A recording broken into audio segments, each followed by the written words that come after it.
Oi, vamos fazer uma reflexão no Evangelho de João, capítulo 6, a partir do versículo 53. Jesus lhes disse: Eu digo a verdade. Se vocês não comerem a carne do Filho do Homem, não beberem o seu sangue, não terão vida em si mesmos. Todo aquele que come a minha carne e bebe o meu sangue tem a vida eterna, e eu o ressuscitarei no último dia. Pois a minha carne é verdadeiramente comida e o meu sangue é verdadeira bebida. Todo aquele que come a minha carne e bebe o meu sangue permanece em mim e eu nele. Da mesma forma como o Pai que vive me enviou e eu vivo por causa do Pai, assim aquele que se alimenta de mim viverá por minha causa. Este é o pão que desceu dos céus. Os antepassados de vocês comeram o maná e morreram.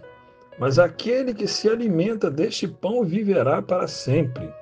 Ele disse isso quando ensinava na sinagoga de Cafarnaum. Muitos, ao ouvirem isso, disseram: Dura esta palavra? Quem pode suportá-la? Sabendo em seu íntimo que os seus discípulos estavam se queixando do que ouviram, Jesus lhes disse: Isso os escandaliza? O que acontecerá se vocês virem o Filho do Homem subir para onde estava antes? O Espírito dá vida. A carne não produz nada que se aproveite. As palavras que eu disse são espírito e vida. Contudo, há alguns de vocês que não creem. E Jesus sabia desde o princípio qual deles não criam e quem iria traí-lo. E prosseguiu: É por isso que eu disse a vocês que ninguém pode vir a mim, a não ser que isso lhe seja dado pelo Pai. Daquela hora em diante, muitos dos seus discípulos voltaram atrás e deixaram de segui-lo. Jesus perguntou aos 12: Vocês também não querem ir? Simão Pedro lhe respondeu: Senhor, para quem iremos nós? Tens as palavras da vida eterna. Cremos e sabemos que és o Santo de Deus. Então Jesus respondeu: Não fui eu que os escolhi, os 12? Todavia um de vocês é um diabo. Se referia a Judas, filho de Simão Iscariotes, que, embora fosse um dos 12, mais tarde haveria de traí-lo. Nesse texto, Jesus falou de uma maneira enfática e para muitos de uma maneira pesada, declarando que era necessário que comessem a carne dele e bebessem o seu sangue para que nós tivéssemos vida. E realmente muitos se confundiram, entendendo literalmente o que ele disse.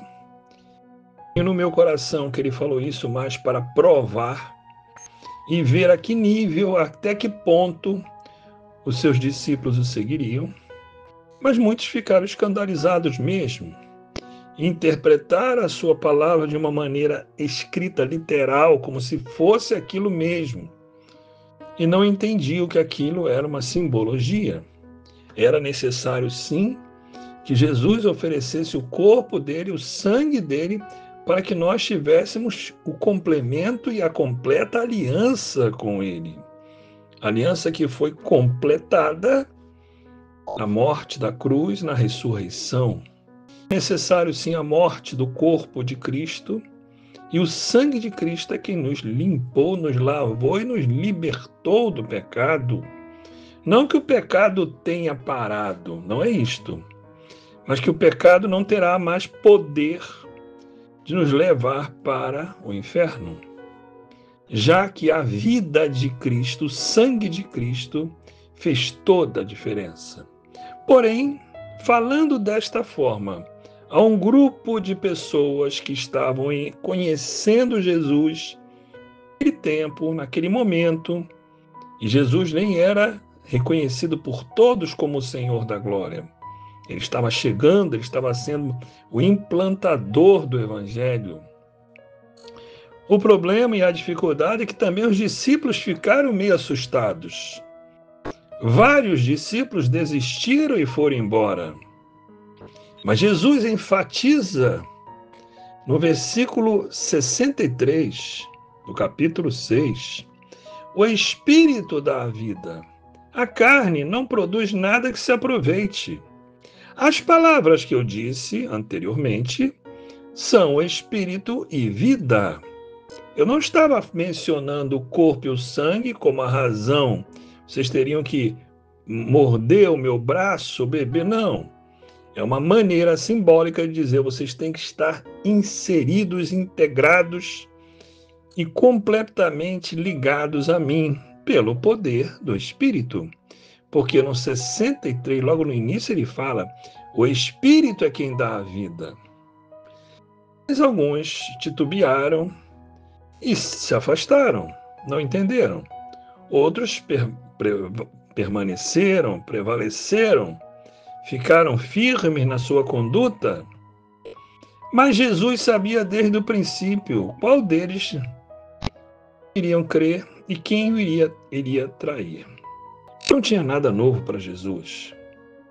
Porém, nesta mensagem, eu defino como uma espécie de peneira da fé. Porque de quando em quando nós somos provados com provas pesadas, provas duras, que às vezes desanimam. E nós temos que, independente da dor e da prova, continuar convictos e fixos no sangue e no poder de Cristo Jesus. Porque todos somos provados e alguns são aprovados.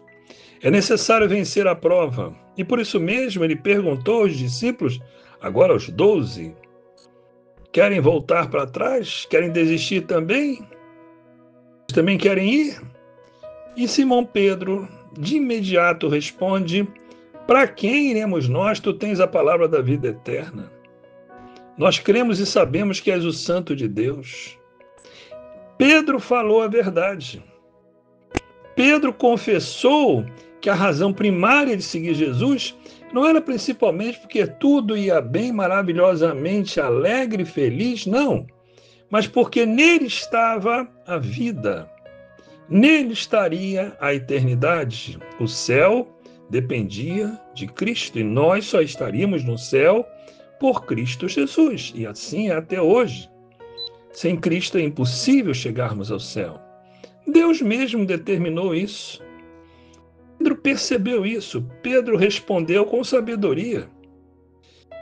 E Jesus te enfatiza: eu não escolhi os 12, todavia um de vocês é um diabo, ou enviado pelo demônio. A verdade é que mais tarde nós descobriríamos isso através de Judas, o filho de Simão Iscariotes, que é o Judas Iscariotes, que veio a ser o traidor. Mas ficou aqui uma palavra: de quando em quando, seguir Jesus também nos leva a alguns desafios novos. Nos leva a um quebrantamento mais ampliado, quando somos traídos, quando somos deixados, quando você é desmerecido, não é honrado, mas não abre mão de Cristo Jesus. Independente do discurso duro de Jesus, Pedro não abre mão de Jesus e também os apóstolos, salvo Judas, os demais, permaneceram firmes, porque sabiam que ele era o Senhor da glória e neles não conseguiriam a vida eterna se não fosse por Cristo Jesus, independente do discurso leve e do discurso duro. Em Cristo eu tenho que seguir, por Cristo eu tenho que caminhar. E para a glória de Cristo eu manifesto a salvação, suportando bons momentos e maus momentos, mas sempre confiado no poder e no sangue do Cristo vivo que tem guardado a todos nós. Que o Senhor assim nos abençoe e nos fortaleça, seja um discurso leve ou um discurso duro, mas seja sempre visando a glória do Senhor. Em nome de Jesus. Amém.